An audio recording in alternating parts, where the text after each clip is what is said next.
السلام عليكم ورحمة الله وبركاته. مرحبا بكم خوتي وخياتي في قناتي.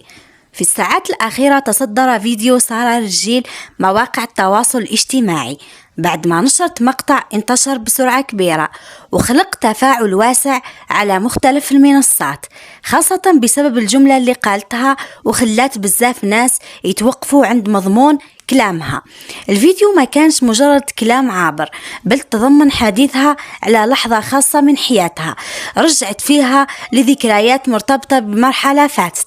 سارة ظهرت بهدوء وبدون صراخ أو اتهامات، وركزت على فكرة بقاء ذكريات حتى بعد نهاية أي علاقة كانت في وقت من الأوقات حلم. هذا الطرح خلى عدد كبير من المتابعين يشوفوا في كلامها انعكاس لتجارب مشابهة عاشوها، وبعد نشر الفيديو انتشر بشكل واسع عبر منصة الفيسبوك والانستغرام والتيك توك، وحقق آلاف المشاهدات في وقت قصير.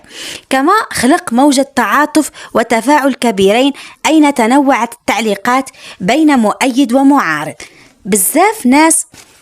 بزاف متابعين اعتبروا كلامها صريح وبعيد عن التصنع، وكتبوا انه الجملة اللي قالتها خرجت من القلب ووصلت مباشرة للجمهور، في حين شاف آخرون انه الفيديو يمثل رسالة لكل شخص مر بتجربة تاع زواج أو علاقة ما كملتش.